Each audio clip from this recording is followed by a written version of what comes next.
the banking system in America has begun to collapse once again. This is the second largest banking sector failure in the U.S. since the 2007 to 2009 crisis. However, this might be only the beginning of the demise of the financial industry in the country, as the clients are losing confidence in the future of the system. As a reminder, around 500 banks collapsed during 2008 to 2015, which may be the case today if the crisis continues. In this episode, we are going to find out what caused the collapse of the banking system in America.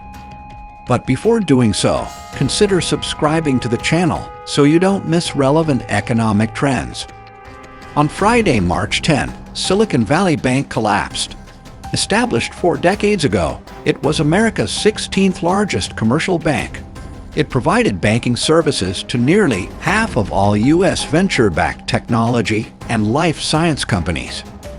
Plus, SVB operates internationally in Canada, China, Denmark, Germany, Ireland, Israel, Sweden, and the United Kingdom.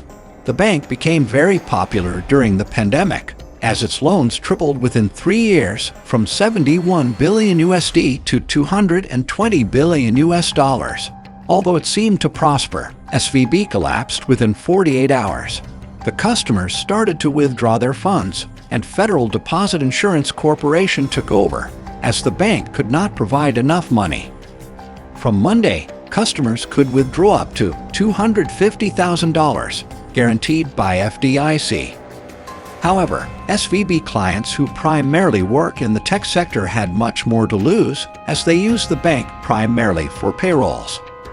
This is not good. A lot of the bigger venture capitalists have very high deposits here, remarked one customer who did not wish to give his name. A startup boss, he used the bank to pay his employees and is worried about them. Signature Bank was the second bank that collapsed right after SVB. In fact, Signature Bank customers, spooked by the sudden collapse of Silicon Valley Bank, withdrew more than $10 billion in deposits, a board member told CNBC. At this point, it would be logical to expect a domino effect across many banks in the United States that won't be able to withstand bank runs. The federal government attempts to save the financial system from further collapse. The Treasury Department, Federal Reserve, and FDIC said Sunday that all Silicon Valley Bank clients would be protected and able to access their money.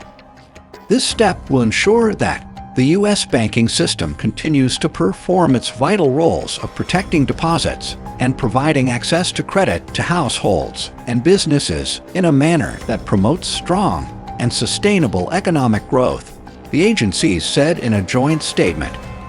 President Joe Biden made an ad hoc commentary on Monday after the FDIC took over both banks.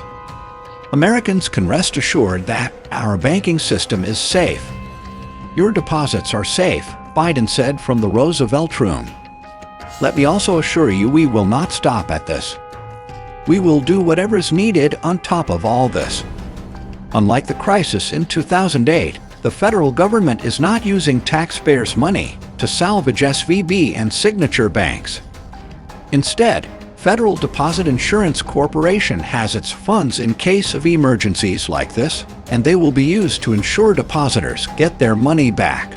Thus, the Deposit Insurance Fund, or DIF, will use insurance premiums that banks must pay into it, as well as interest earned on funds invested in U.S. bonds and other securities and obligations.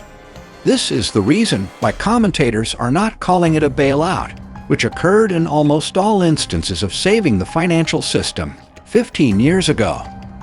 However, the main question is how long the government can contain the situation without bailouts.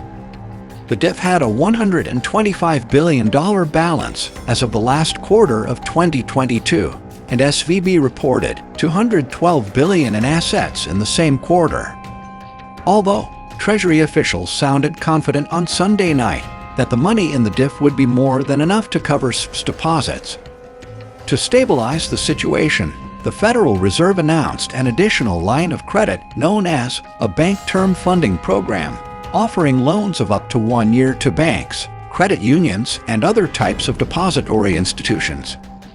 Both of these steps are likely to increase confidence among depositors, though they stop short of an FDIC guarantee of uninsured accounts, as was implemented in 2008, analysts for Goldman Sachs wrote in a Sunday note to investors. The government now blames the management of the banks. Management of these banks will be fired.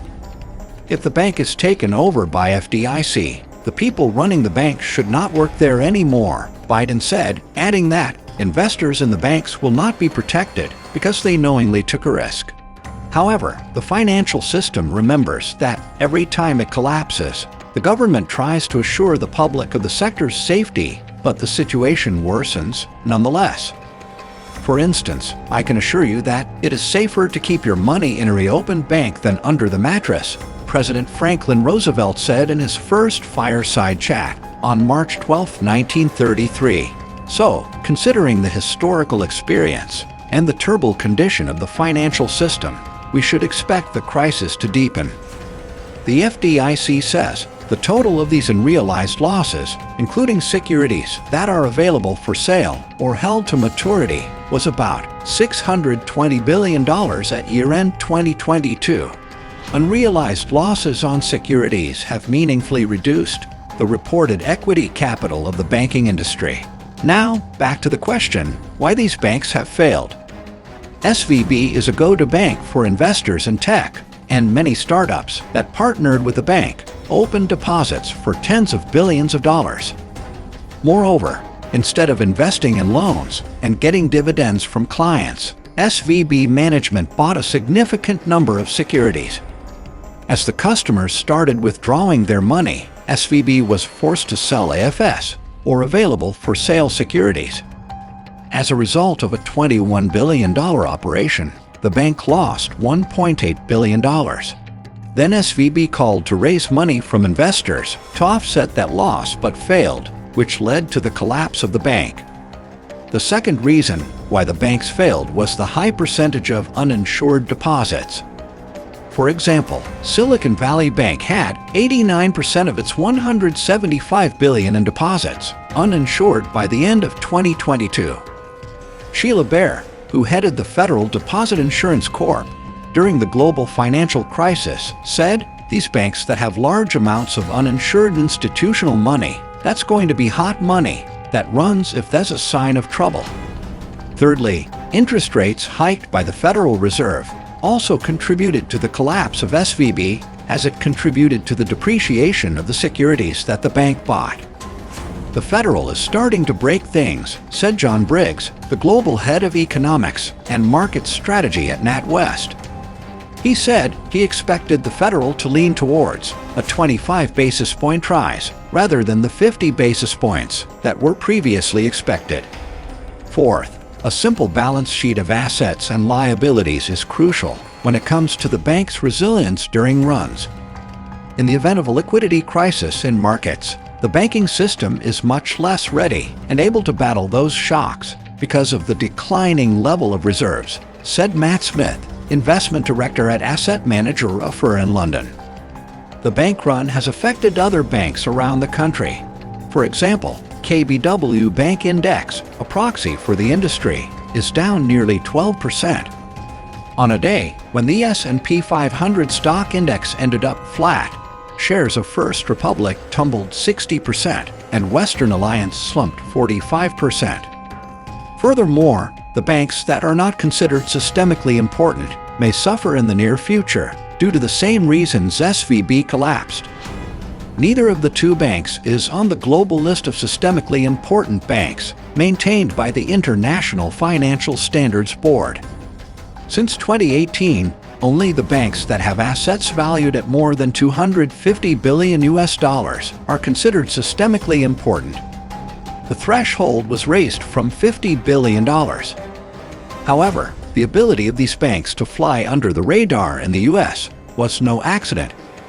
Greg Becker, CEO, lobbied U.S. officials several years ago to raise the asset threshold at which banks would be considered systemically important. Lastly, the SVB run has impacted the tech industry, since it was one of the favorite banks among tech companies in the U.S. and around the globe. It's hard to understand just how interconnected SVB is with the startup ecosystem, said Rachel Crook, founder and CEO of London-based healthcare startup Lifted. As mentioned, the banking system in the US is going through hard times, and the collapse of SVB and Signature banks may be the tip of the iceberg. If you enjoyed the video, hit the like button and subscribe to the channel so you don't miss future episodes on the most important economic issues in the world.